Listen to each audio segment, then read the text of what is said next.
আসসালামু আলাইকুম সবাইকে। বাবা বাড়ি থেকে ঢাকায় কেউ আসলে মনে হয় পুরো রাজশাহীটাই আমার বাসায় চলে আসছে। আমার মনের মধ্যে এখন সেরকমই আনন্দ বিরাজ করতেছে, কারণ পরিবারের লোকজন সব আমার বাসায় বেড়াতে আসছে। বাড়ি থেকে কেউ ঢাকায় আসলে আমার ঘোরাঘুরি তো শেষ হতেই চায় না। তো শুরু হয়ে গেছে আমার ঘোরাঘুরির পর্ব। ছেলেবেলায় যখন স্কুল কলেজে পড়তাম, তখন অন্য শহর থেকে কেউ আমাদের বাড়ি বেড়াতে আসলে আমাদের ঘুরতে নিয়ে যাওয়া জায়গা বলতে শুধুমাত্র পদ্মা গার্ডেন বা পদ্মার পাড় ছিল। ঠিক তেমনই রাজশাহী থেকে ঢাকায় আমার বাসায় কেউ বেড়াতে আসলে ঘুরতে যাওয়ার কথা বললে আমার কাছে মেট্রো রেলটাই মনে পড়ে। তো এবারও এর ব্যতিক্রম হয় নাই। আজকে আমরা মেট্রো রেলে দিয়াবাড়ি থেকে মিরপুরে ঘুরতে যাব। বাঙালি ফ্রিতে পাইলে আলকাতরা নাকি খাই, এর প্রমাণ এই পেপারটা দেখলেই বোঝা যায়। এইদিকে জিয়াসিনার বাবা লাইনে দাঁড়িয়েছে টিকিট কাটার জন্য, আর আমরা দাঁড়িয়েছি ছবি তোলার জন্য। জিয়াসিনান বেশ কয়েকবার মেট্রো রেলে ভ্রমণ করলো, অরয় এবং ওহির জন্য ছিল এবার প্রথমবারের জন্য মেট্রো রেলে ভ্রমণ। তো আমাদের সবার জন্য টিকিট কেটে নেওয়া হয়ে গেছে, আমরা সবগুলো টিকিট সিরিয়াল করে এবার ছবি তুলে নেব।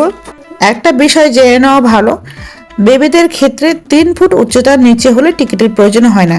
সেক্ষেত্রে আমাদের 6টা টিকিট কাটা লেগেছে। এবার এমআরটি পাস পাঞ্চ করে আমাদের প্ল্যাটফর্মে যাওয়ার পালা। এখানে বেঁধে যায় বিড়ম্বনা।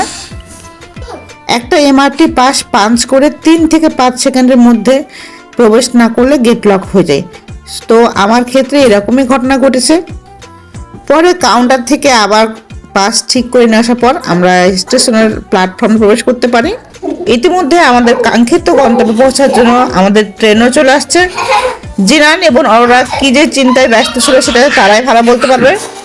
আর আমরা ব্যস্ত পড়েছি আমাদের মনোমুগ্ধকর মুহূর্তটা ক্যাপচার করার জন্য। অতঃপর আমরা আমাদের কাঙ্ক্ষিত গন্তব্যে চলে আসছি, সেই ভাইরাল মার্কেট হোপ মার্কেট দেখার উদ্দেশ্যে মিরপুর 10 স্টেশনে।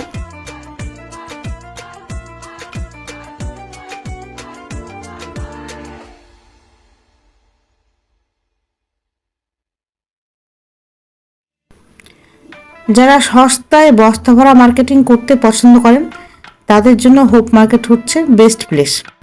এই শীতের মধ্যে আইসক্রিমওয়ালা মামাকে দেখে জিয়াসিনের আইসক্রিম খাওয়ার বায়না ধরেছে, তো সবাই মিলে আইসক্রিম খেয়ে নিচ্ছিলাম। ভাইরাল হোপ মার্কেটটা মূলত গড়ে উঠেছে হোপ স্কুল কেন্দ্রিক। রেগুলার ওয়ারের জন্য এই স্ট্রিট মার্কেটের ড্রেসগুলো কিন্তু অ্যাভারেজ বলা যেতে পারে। যারা এখনো এই হোপ মার্কেটে আসেন নাই তারা একবার হলে ভিজিট করতে পারেন। আমি তো এই মার্কেটটিকে কোনটা রেখে কোনটা নেবো এরকমটাই ভেবে কুল পাচ্ছিলাম না।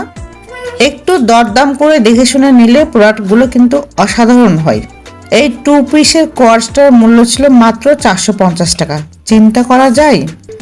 ঘর সাজানোর উপকরণ থেকে শুরু করে সাংসারিক যাবতীয় জিনিসপত্র এই মার্কেটে পাওয়া যায়। তো এই ছিল আমার আজকের হোপ মার্কেটের ব্লগ। আমার ব্লগটি কেমন লাগলো কমেন্টে জানাবেন। সবাই ভালো থাকবেন, সুস্থ থাকবেন। ধন্যবাদ সবাইকে। আসসালামু আলাইকুম।